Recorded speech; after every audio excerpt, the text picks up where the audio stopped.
Now to tonight's special report. It's been more than a year since the city of Fallujah in Iraq was reclaimed from Islamic State. During the occupation, 320,000 people fled, living in refugee camps for as long as 3 years. Now, 270,000 have returned home to start rebuilding their city and their daily lives. 80% of the children are back at school, while 60% of the city's residents now have access to drinking water. But the rebuilding of Fallujah is a long way from complete. Middle East correspondent Sophie McNeil travelled to Iraq to meet those whose dream is simply to return home. A year ago, Fallujah was a ghost town, but life is slowly beginning to return.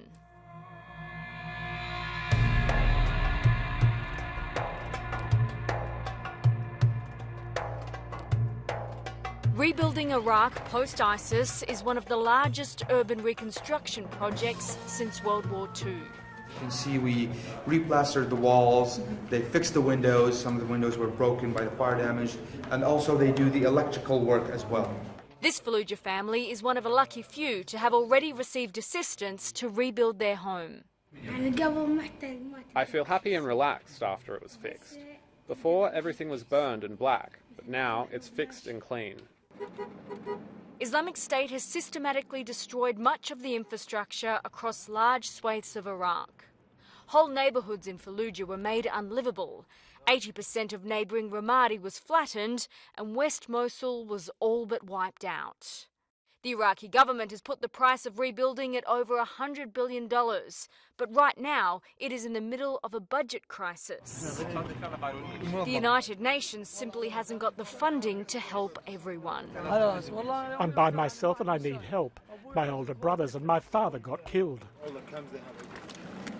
More than 3.3 million Iraqis are still unable to return to their homes.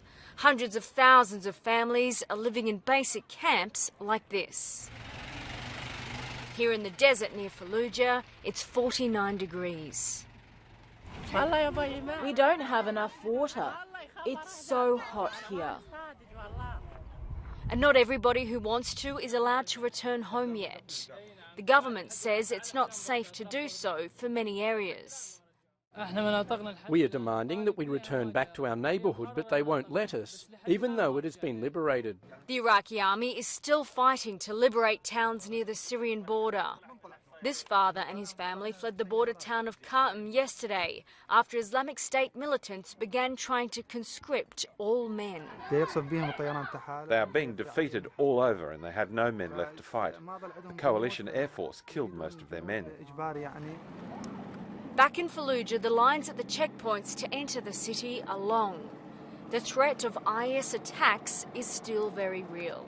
Every car going in and out of the city has to go through a checkpoint, be examined, be searched. And just in the past 8 weeks, there's been 2 attempted car bombings here, one which was successful. There are fears that if the funding for rebuilding and humanitarian programs is not urgently increased, resentment will grow, and the military success against Islamic State will be undermined. That's why it is so important that our efforts for stabilization, for safe and sustainable return, and to uphold the rule of law against tribal custom must continue to be supported by donors, by the international community. The military defeat of IS was only half the battle. The long-term war here is far from over. Sophie McNeil, ABC News, Fallujah.